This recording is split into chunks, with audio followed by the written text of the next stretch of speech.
Welcome to the World of Eora, a news and lore podcast about Pillars of Eternity and Avowed, as created by Obsidian Entertainment. I'm your host, Eric, aka Gingerino. Thank you all for listening. Let's get into today's lore.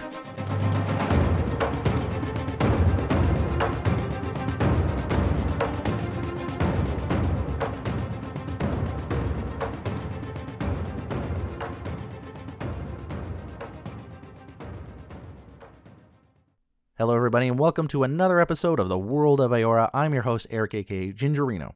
Thanks everyone for joining me on another episode as we dive into the history, lore, and game mechanics for Pillars of Eternity 1 and 2 as we gear up for the release of Avowed.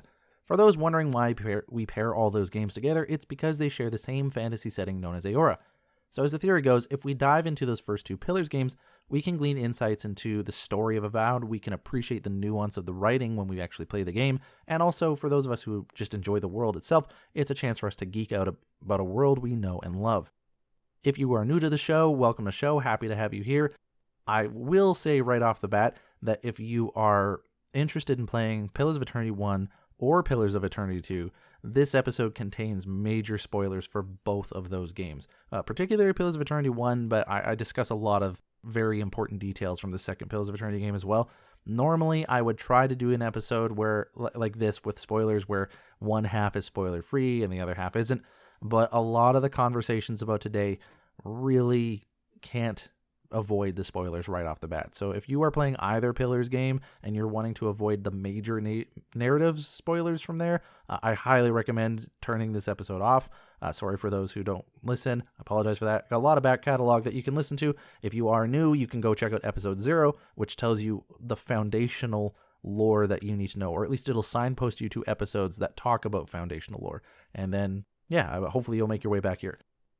For those who do want to move forward on today's episode, we're going to be looking at 4 books within the History of Eora anthology series that I've talked about before. These are 16 books that you find in the Forgotten Sanctum DLC of the game in the second Pillars game that contain a lot of esoteric lore about the world of Eora and the histories of it. And we're going to be looking at 4 today that have to do with the Engwithan people, an ancient civilization of people who kind of just disappeared off the face of Eora at some point, at least by the time of the first Pillars of Eternity game. And we're going to be looking at the lore in these 4 books, reading them, kind of speculating what they're talking about. A lot of today is also going to be speculation based on this lore. It's one I've been wanting to do for a while. Only news to talk about today is that there has been some stuff with Ryan Warden, one of the directors of Avowed. He was featured on PAX Australia, talking about the development processes and some other things there as well. I recently saw an interview with him, or at least an article put out with some stuff that he talks about walking the walk and talking the talk in terms of how to develop the game of Avowed. I haven't gone through that with a fine-tooth comb yet, so I don't want to talk about it here and now, but if any of that sounds interesting to you, go ahead and look it up. You can easily find, recent news involving Ryan Warden and Avowed, and I'll talk about more in another episode. I haven't mentioned it prior to this episode because my actual last episode was pre-recorded a week early. We had Thanksgiving here in Canada earlier than those of you who are American listening to this, or perhaps other places around the world. I don't know when you also celebrate Thanksgiving if you do. So I recorded that a little bit early, so I didn't include that news in prior episodes. Sorry about that, but there you go. Now you know why. Anyways, so if you want to look those up, go ahead. I will cover those in a future episode. I have read through it, and there isn't anything newsworthy in the sense of we're learning a lot about the game, but it's just really interesting to learn about development processes and approaches to design philosophy. I find those things very interesting. I'm the kind of guy, I watch Design Delve on YouTube quite a lot because, I just love seeing how games are designed and the philosophies behind them. Anyways, that's a whole different podcast, which I haven't ever done yet. But for now, let's get into what you guys are here for, which is the lore of Pillars of Eternity and Avowed. I'm curious. What exactly did you find there? So as I said, spoiler territory definitely on this episode. So last warning, if you want to avoid any spoilers, basically the endgame reveal. As I mentioned, we are going to be going through the History of Eora anthology series again today, as we have in some previous episodes. To get a little bit of context, within the game of Pillars of Eternity 2 Deadfire, the Forgotten Sanctum DLC, at a certain point, you'll get access to the 16 volumes of the History of Eora, Eora being the world at large that this fantasy world is set in. And these 16 volumes have little excerpts that we can read in the item description that talk a little bit more about some of the esoteric knowledge within the world's history. This isn't going to be common knowledge kind of stuff or known by everybody. Some of it's maybe a little esoteric than others, but it's definitely information that isn't really obvious at first hand. And I've already discussed some of these entries in this series on previous episodes. You can just look for the title of History of Eora. And on today's episode, I am going to be looking at volumes that have to do with the Engwithan people. So for clarity, that is going to be volumes 5, 7, 9, and 11 out of these 16 volumes in this series. And they all have something to do with Engwith in some way, shape, or form. Now, before we can get started actually reading these excerpts out of the History of Eora, we should probably first talk about what the Engwithan people are. I'm not going to talk at length about the Engwithan people and their civilization because I've already done an episode on them. So if you're very interested in listening to that episode, go ahead and check it out. But spoiler warning for that one as well. The Engwithans are tied to a lot of the narrative that we see in the first Pillars of Eternity game, as well as the second, but more so the first. And so expect to see spoilers no matter what. The Engwithan people, if you've never played the Pillars of Eternity game before, I kind of like to think of them as almost like the Prothean race from Mass Effect, in the sense that they were this advanced civilization of peoples that lived within the world of Eora, and then they just sort of vanished. But in the case of Pillars of Eternity in the world of Eora, they left behind a lot of ancient ruins, and they also left a lot of evidence of their existence, I suppose, compared to Mass Effect. But anyways, I'm going to stop drawing those comparisons. It's probably not a good thing to do. Anyways, they are this ancient civilization of people, like thousands and thousands of years ago, that existed on the world of Eora. They had advanced understandings of animancy. They'd spanned a lot of the globe in terms of exploration. They had made political ties with other nations, which we're going to be talking about on today's episode. And they had a very unique culture and civilization, which, again, you can listen to the episode on them if you want to learn a little bit more about them. And so they're a very important cornerstone to the narratives of Pillars of Eternity 1, especially considering their contribution to the overarching lore and the overarching history of the world of Eora at large. And this is where the spoiler territory is coming in. So I guess I lied before. This is the final warning. The big thing that the Engwithans did within the world of Eora that is really important is that they created the gods themselves within this world of Eora.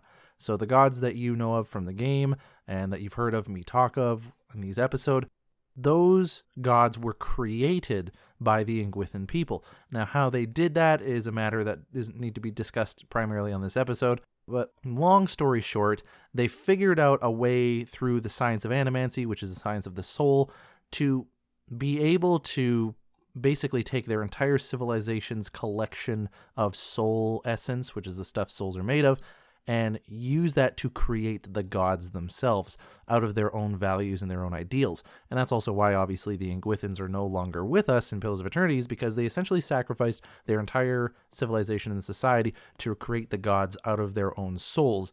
And the people that were left behind dedicated themselves to an inquisition. Well, it wasn't Inquisition at first, but anyways, it became one where they went across the globe proliferating these religions that were associated to these gods they had created.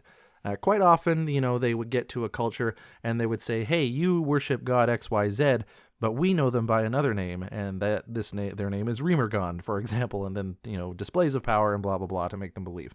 Whatever the particulars are, we don't know the exact details of the entire Inquisition, but that is kind of the short form of what they did there. But the big important thing is that they created the gods.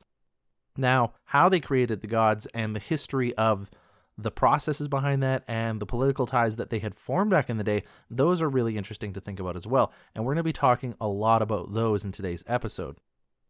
So we're not going in order of the books that I announced earlier. I just kind of listed them out chronologically for the 4 we're looking at today. But we're actually going to start with Volume 9 of the History of Eora series, titled The Birth of Engwith. Seemed pretty fitting.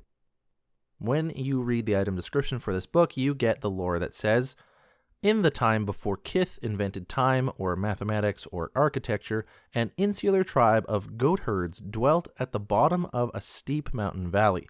They made their homes in caves and on sheer cliffsides. When the sun set, they watched the stars wheel through the void of night.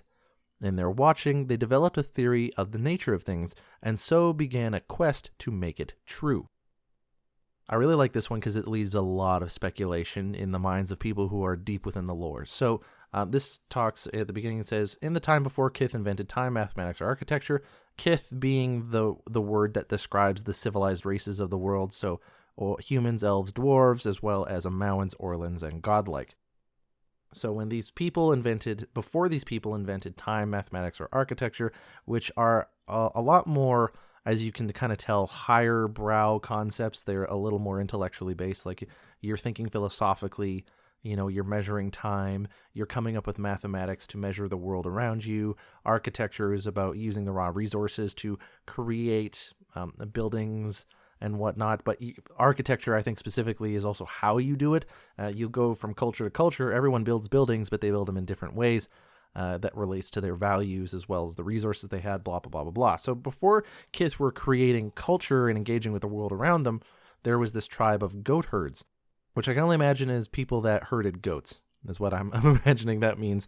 And the title of this book being The Birth of Engwith, I'm assuming that this insular tribe referenced here is in fact the Engwithan people, or proto-Engwithan people, the people that before they started becoming the civilization that they were known as this.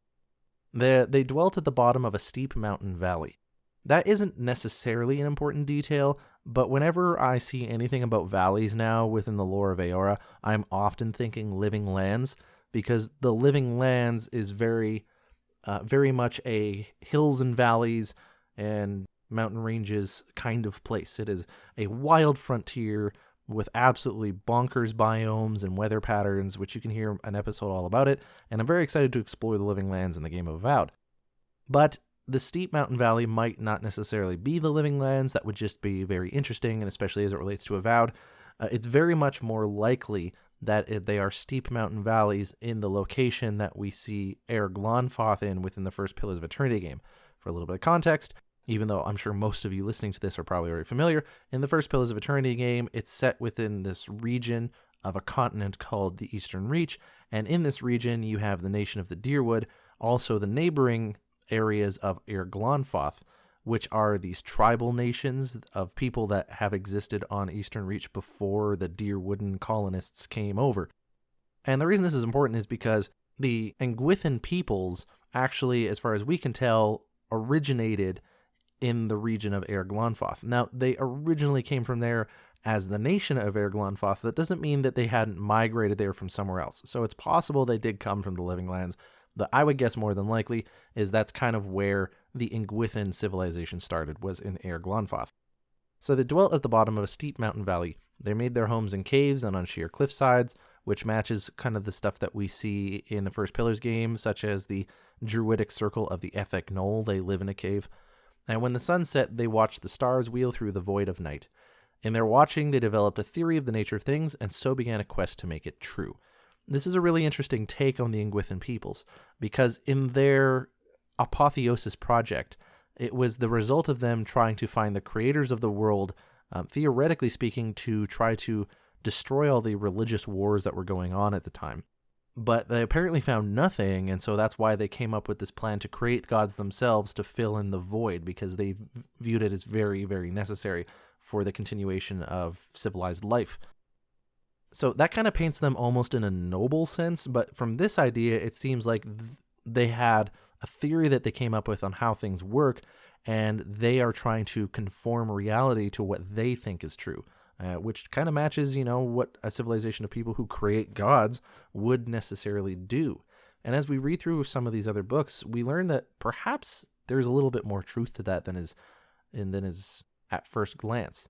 Perhaps they might not have found the original creators of the world, like the creator gods or anything like that, but perhaps it's because they didn't actually try that hard.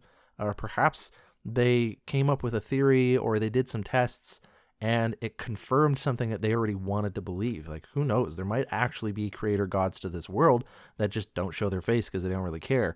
or something like that.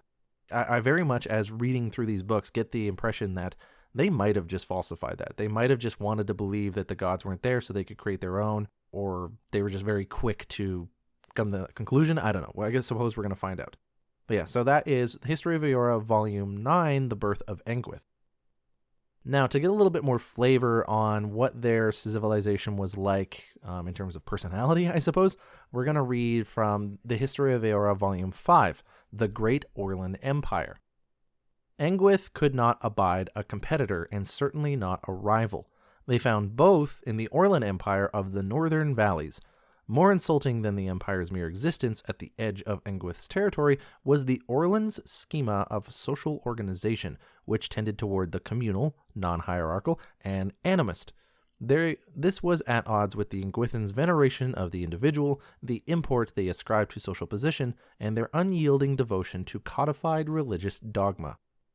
So there you have the excerpt from the Great Orlan Empire. Now, this one is particularly interesting, especially with Avowed coming up, because I think it references the Living Lands directly. As well, it might be referencing the Godless, which are a faction of people that exist within Avowed, or at least within the narratives of Avowed. We're going to be exploring their ruins in the Living Lands, and I think that might actually be the Great Orlan Empire referenced here.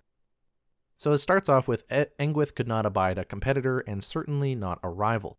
So obviously this kind of gives a little bit of idea of what the Engwithan people are like. They don't like other people gaining power. They are very clearly, I don't know if the word is xenophobic, but they're obviously a little paranoid of other people being stronger than them. I don't know if they were like worried that they'll get taken over, or if it's just a pride thing, but they definitely don't like other people playing with their toys. They don't like other people being at the same level of them. I think they very much enjoyed being at the top of their game. They definitely didn't like this Orlan Empire in the quote-unquote Northern Valleys. Now, Northern Valleys could refer to a lot of things. Me in particular, I like to think that it refers to the Living Lands, because the Living Lands is far to the north within the world, and it is covered in valleys, right? This goes Ridge Valley. It's one of the key features of the Living Lands. As well, it says here that it is at the edge of Engwithan territory. Now, I suppose this could just be on the northern parts of the Eastern Reach continent, beyond a little bit beyond that, but because we see Engwith having such a far-reaching influence within the world of Eora, as we'll read in a different book, like they're over in the Deadfire, for example, I feel like they probably had a pretty good stranglehold on a lot of stuff going on in the Eastern Reach. That's just me speculating, so it makes me think that this group of Orlans, this Orlan Empire, exists within the Northern Valleys. It is possible that this Orlan Empire also were the people that became known as the Ishanimo Plains people. That's also possible, but for me, it feels less likely. So anyways, they found both of these bad traits in this Orlan Empire, and the way that their society worked was opposed to Engwith's, which just kind of agitated them even more. And this is another reason why I think it might be the Godless faction that we see in the game of Avowed, because we don't know a lot about the Godless faction other than they were in the Living Lands and that they weren't known to be worshipping any of the known gods within the world of Eora. And in different conversations and discussions I've been having with people on Reddit and on Discord about the world of Eora and the lore, a lot of people have the same opinions about this Godless faction that are actually kind of written down here. Communal, non-hierarchical, and animist, particularly that last one. When a lot of people have been coming up with theories about the story of Avowed, animism has kind of come up every now and then. Obviously, we're just fans speculating. We can't, take that with grains of salt, obviously. But it's still obviously part of the conversation by creative people who are in the fan base. And there's also creative people at Obsidian Writing. So I just find the coincidence a little interesting. But I definitely think when I think of a Godless faction of people who are different than Engwith, it seems to kind of match up a little bit. Enough that it makes me suspect that this Orlan Empire were in fact the people that were in the Living Lands that we know as the Godless. And by looking at some of the lore of the Godless, it seems like there was some sort of catastrophe or cataclysm, we're not really sure, that drove them out of the Living Lands because they're no longer there anymore. And there is this idea that the Engwithan peoples might have gone against them. Like, this certainly seems to imply that they didn't like them very much, so they might have gone to war with them. They might have found a way to rout them out of the Living Lands. And in fact, we do have knowledge of, I think it was Orlans or another group of people anyways, that were migrated to Erglonfoth to inherit the land and the ruins of the Engwithan peoples so that they could take care of them and protect the secret of the fact that they built the gods, right? Because the Engwithans, they consigned themselves to oblivion to create the gods, but they wanted people to stay behind, so they had migrated this entire civilization of people to their land in Erglonfoth to watch over those ruins and protect them like holy sites. And it might very well be that this Orlan Empire were those people that were migrated out of the living lands potentially to Erglonfoth to do that very thing. And that's why we don't see the godless anymore, is because they're no longer there. They're actually the original Erglonfothan tribes that we see in the first Pillars games. It's just a theory. I don't actually know if that's true, but hey, we like to speculate here, so there you go.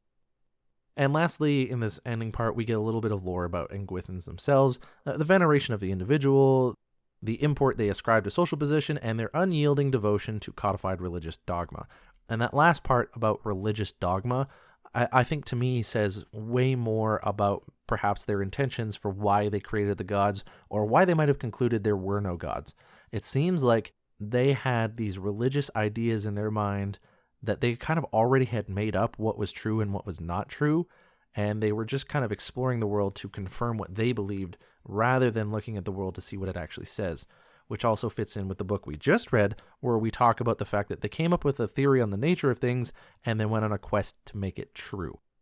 And this is true of, like, this is something we see in humanity even, where when you've made a decision about something, especially if it's really important to your identity, largely speaking, human beings tend to actually just double down on that, even if there's evidence to the contrary.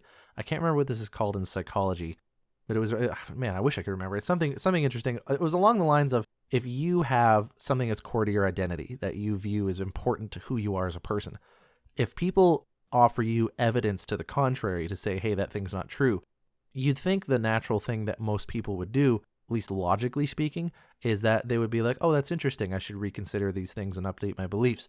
But actually, across the board, human beings, and this could, you can consider yourself enlightened or non-enlightened, whatever you want, like across the board, human beings tend to react this way. You tend to double down on the belief that you have against any evidence. So, like, I don't know, it's very interesting. Some level of cognitive dissonance or something is within there. And that seems to be true here with the Engwithans, where it's like they had their mind made up that this is what the world is like, and they're trying to make that become true rather than actually engage with the world with what it is really like. So it's, I don't know if that was an inspiration or not, but I just made that connection myself. So the next book that we're going to read in the History of Eora series is Volume 7, known as the Three-Body Agreement. Now, this is where we start to bring in the political ties that Engwith had around the time that they were creating the gods. The Three-Body Agreement reads, the representatives of two great empires met in the seat of the third, and Engwith, Yezuha, and Ukaizo agreed upon an exchange.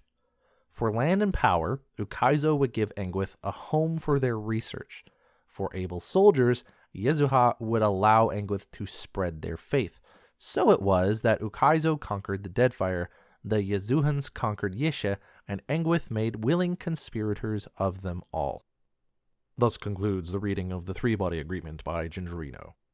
Anyway, so there's a lot here, even though there's not a lot here that we can talk about. And I'm going to try to go through it as quick as I can, but without being, too hasty.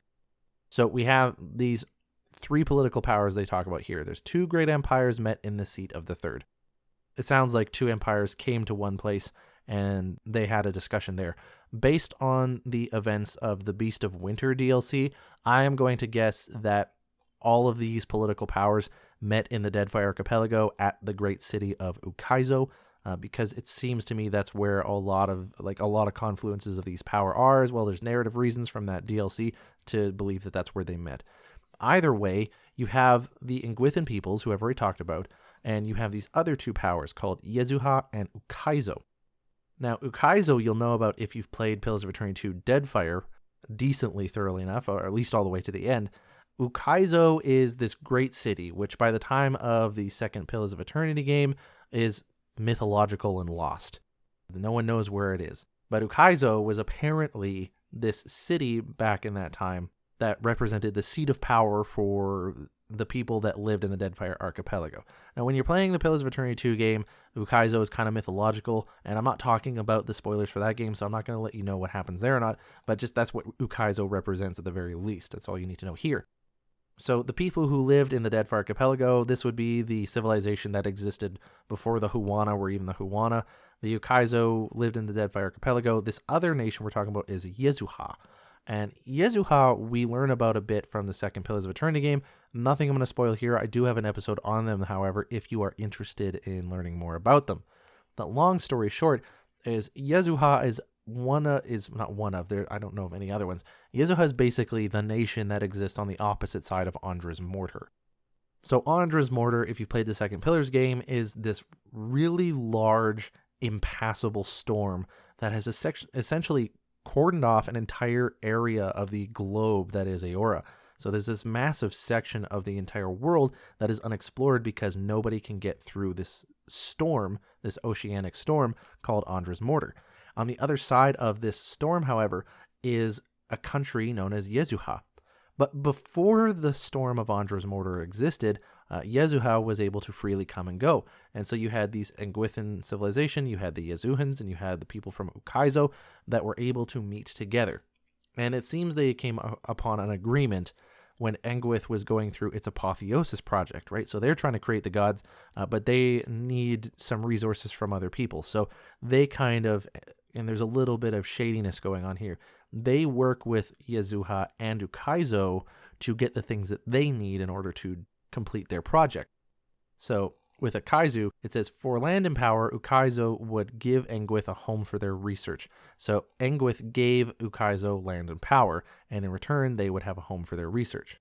And if you play through to the end of the Pillars of Eternity game, then you'll know what happens is that you get to see basically their machinations of the wheel that they've created at Ukaizo, and they did a lot of the actual research there. I'm not sure on the timeline if that machine was activated at the same time as the machine at Sun and Shadow in the first Pillars of Eternity game, where they created the gods. If one happened before the other, if they happened at the same time. Either way, there was a lot of research being done by the Engwithans in the Deadfire Archipelago. And so Ukaizo got all this land and power from Engwith in order to do this. And then from Yezuha, Engwith gave them able soldiers, and in return, Yezuha would allow them to spread their faith, right? So the Engwithans are creating the gods, or they have already created the gods, and they want to go forth and create disciples of these different faiths, right? But Yezuha, as we learn from the sidekick of Reke, actually has a different faith. We don't learn the details of it, but they refer to the deities, they refer to it just as God, so they believe in one God. They seem to have different religious beliefs than a lot of the other people within the common world of Eora. So Yezuha has this different faith than everyone else, and they are apparently very passionate about that faith, that they even had to allow the Engwithans to spread that faith throughout the world. So it was Ukaizo conquered the Deadfire, and the Yezuhans conquered Yeshe, which I guess is probably the continent that they live on. And the Engwithans made willing conspirators of them all, because without having the place to do the research to create the machine that controls the wheel, which is the cycle of reincarnation in this world, they wouldn't have been able to complete their apotheosis project the way they wanted to do, because they didn't want to just create gods, they also wanted to control the flow of souls within this world from death to life and life to death, etc., etc. And so that's why they created the machine at Ukaizo. So they needed that no matter what. And it really didn't matter that they were going to, give any of this land or power to Ukaizo, because the Engwithans kind of consigned themselves to oblivion anyways. And as it turns out, the Andra's Mortar Storm would segregate the people of the Deadfire from Ukaizo anyways. So they really kind of cut them off at the feet. And Yezuha, yeah, they have able-bodied soldiers. They conquered Yeshe, but they were stuck on the other side of Andra's Mortar. So, what are they going to do with it now? So it really didn't matter, I think, to Engwith what they did, but they needed these people out of the way. Yezuha obviously posed some level of a threat to them in terms of, we need to be able to explore the world. Not explore the world, go out into the world to create disciples, but these people could threaten us. So they obviously came up with this agreement, and interestingly enough, when, they activated the machine and Andra's Mortar pops up, they also rendered Yezuha non-threatening in the long run as well. So we see this like very strategic approach by Engwith of removing their enemies without having to engage in this like bloody warfare. So a very clever way of doing it, but also pretty, I would say, cutthroat as well. The next and last book in this series that we're going to look at is Volume 11, The Rediscovery of Yezuha. So as you'll recall, just a little bit of context, after the gods were created, this storm of Andra's Mortar came up, and Yezuha was kind of cut off from the rest of the world, or at least the world that we explore in the Pillars of Eternity games. After the ending of Deadfire, that storm goes away, and I guess now Yezuha is, open for business, or is able to be discovered anyways. And there has also been instances of people leaving Yezuha, getting through the storms, and coming to our world. So that's kind of the context for the situation Yezuha is in as a nation. And it's in that context we read this little excerpt here from this final tome. They don't remember us. They were once us, or we were once them. Before the ascension, before the destruction, before the storm. Now we are strangers, our greetings reduced to unintelligible ejaculations of sound. But they will remember. We will remind them. And we will judge the work they've done in our long absence, and they should hope we find it sufficient. So now it's at this point that I kind of want to ask people from within the community to kind of give me their thoughts on what this book means. I have my own ideas, and I've asked around, and I've looked at some posts and speculations about it. But obviously this is all speculation. We have no clear-cut example of what is going on here. The idea that I am to understand, especially with the book being titled The Rediscovery of Yezuha, I kind of view it more as like Yezuha kind of coming to the Pillars of Eternity worlds, if you will, like the areas that we play in that game. So it's a rediscovery of the Yezuha from the perspective of everyone else, but it's this book, I think, or at least this excerpt, is being written from the perspective of Yezuha, at least that's how I read it. They talk here about they don't remember us, they were once us, or we were once them. So, Yezuha, obviously, they were contemporaries with Ukaizo and Engwithans, and so obviously they had some political ties, but them having been gone or inaccessible for so long, no one really knows that they exist, right? So it says here, before the ascension, before the destruction, before the storm. The ascension probably meaning the Engwithan ascension to this like godhood, the destruction of the Engwithan people, as well as the complete destruction of, not the complete, but like the destruction that was wrought within the Deadfire Archipelago when the gods were trying to hide their secret, and before the storm that separated everyone from the lost city of Ukaizo, as well as the nation of Yezuha. And so now they call themselves strangers, their greetings reduced to unintelligible ejaculations of sound, which means that their language, which was known to the people around at that time, it's now changed so much that people don't know what language they speak. They don't understand them. So that's how much time has gone past, but that since they've kind of reconnected with people. And of course, I'm sure their language has changed as well over time. They say that they will remember, we will remind them, and we will judge the work they've done in our long absence. They should hope we find it sufficient. So I think this is kind of like a little bit of a threat in their minds of like, we are going to make them pay. So they're going to make them remember, which is interesting, right? Because in this world of reincarnation, memories can pass through different lives. You can remember your past lives. It's not very common, but it can happen. And there are ways that you could also force it. I'm willing to bet that the gods have controlled souls in such a way that the souls from Yezuha didn't enter into souls or bodies outside of that region.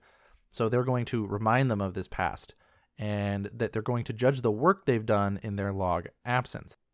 So perhaps there was an understanding of the work they were going to do. I mean, they did theoretically allow Engwith to spread their faith, the faith of the Engwith, that is. And so perhaps they're going to be adjudicating whether or not that has gone well. Or perhaps it's just the campaign of creating these gods in the first place. Perhaps Yezuha had some level of sympathy towards what the Engwithans were trying to do. Who knows? And maybe they're going to judge the world as it is now, the state that it's in, to see what they think of it. Like, this outcome. Is the outcome that we see the world as it is now, is that good enough? Is that what we agree was supposed to happen with the Engwithans? I don't know, right? Like, there's a lot of speculation I can offer here. This is kind of how I'm reading it, is the Yezuhans speaking in this tome, even though the tome is titled Rediscovery of Yezuha, about kind of like just them coming to terms with the fact that like they are now back into the world at large. Obviously, they in this context, somebody, or perhaps the society itself, have been keeping track of this history.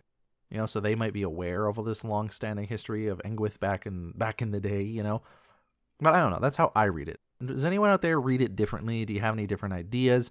I could speculate this until the cows come home, and I wouldn't know which of them is correct. If there even is a correct one, who knows? The people at Obsidian might have wrote this with an idea in mind, or half an idea in mind. Who knows? worldofeora@gmail.com is the one to do. And this is the one I want to end off on, because it's not about Engwithans directly, but it does talk about Yezuha judging the work that I think the Engwithans have done and what they think of it. And to that end, really, what was the goal of the Engwithans? We know from the lore that they viewed the idea that there are no gods as a threat and that they need to make it happen, but we've also read in earlier volumes on this episode that they had a theory and idea of the world, and they were aiming to make it true. And is that idea that there are gods in the world, and so when they discovered that there weren't, or that they were inactive, that they needed to create them themselves? And what was the end goal of that? We have gods, cool. Now what do? Do the gods form society to reach one specific end? Are they trying to do something with Kith society? Is it just that they're trying to make them not reliant on gods? Is it they're trying to make them into a perfect society? Or have they discovered something else within the world, and they need societies and histories to go certain ways for a big end game event, end game, no pun intended, obviously.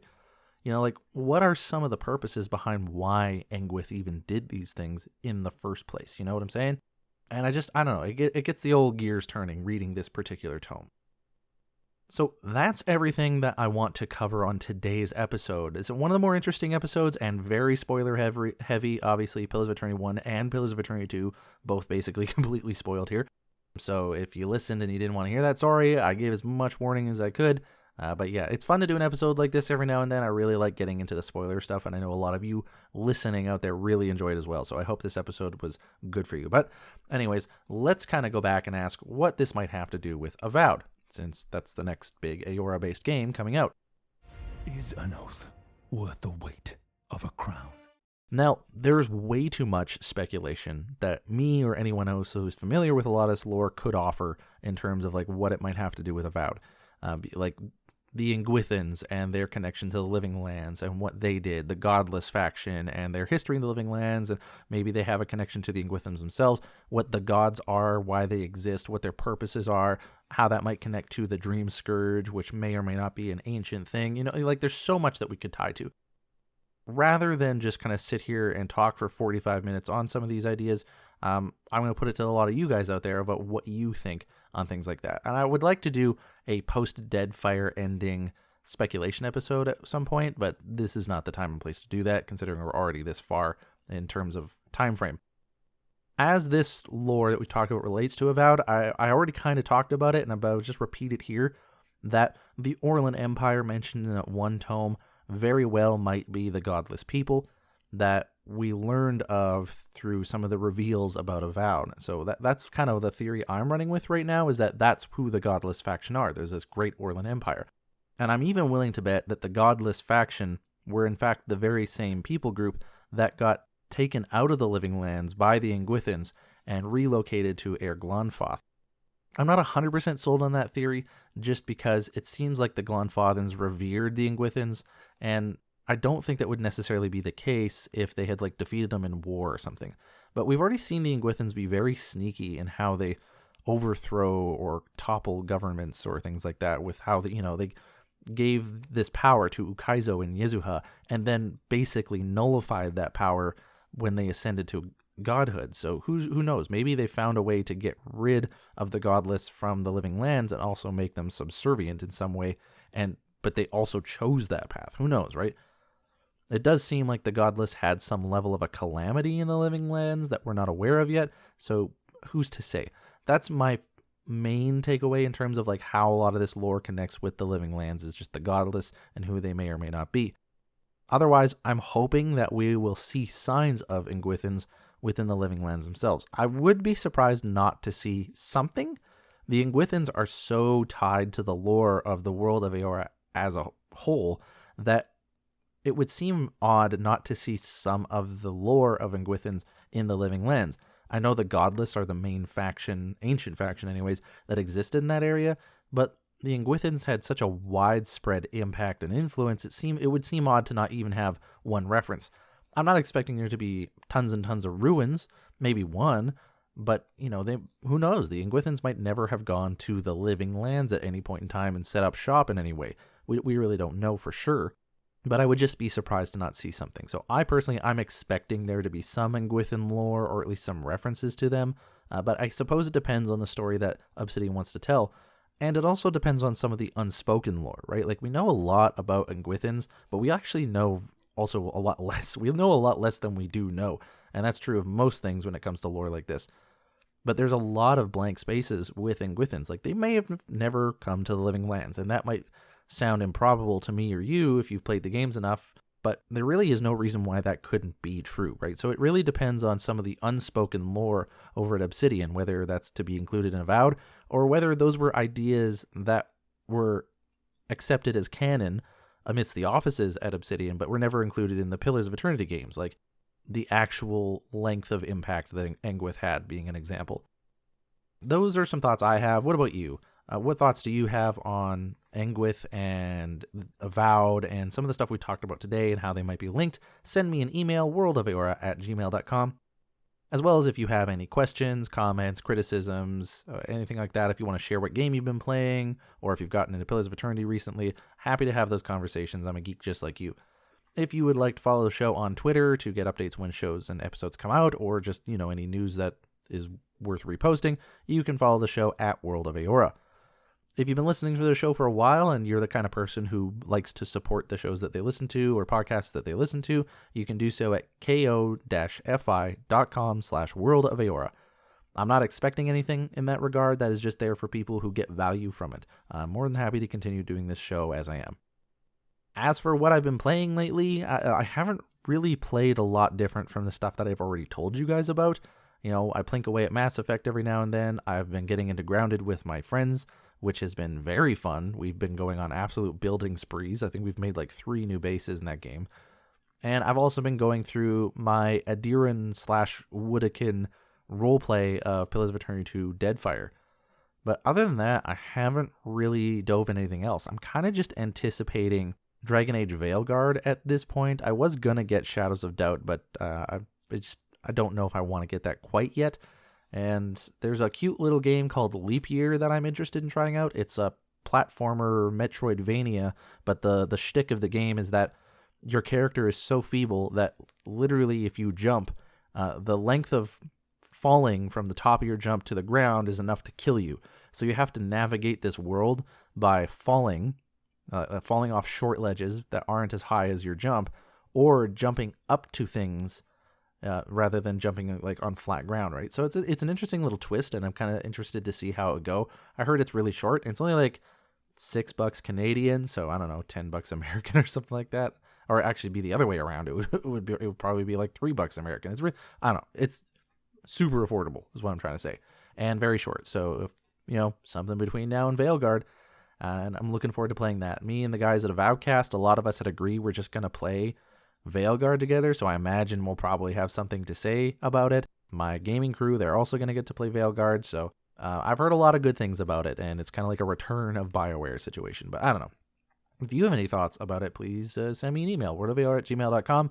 But as for that, that's everything on today's episode. Thanks, everyone, for listening. I hope you enjoyed today's episode about these 4 books from the History of Eora anthology series talking about the Engwith. We still have one more set of books to look to, the last 4 books in the series of 16, and I call them the apocalyptic literature. I'm definitely going to be doing an episode on it. It talks about stuff that are directly related to the gods specifically, as well as what might be the end of the world. So if that interests you, keep an eye out for that episode. I'm also working on doing an episode for Ukaizo, since we did some research, or I did some research for it on this episode. As well, I've been paying attention to the live stream that Obsidian's doing of their playthrough of Pillars of Eternity 2 Deadfire, and it got me interested in doing an episode on Aloth, one of the companions we see from both Pillars games. There's a lot of topics I'm definitely looking into researching and doing on, so if any of those interest you, keep an eye out for them. Thanks, everybody. I'm your host, Eric, aka Gingerino, and I'll see you guys next time.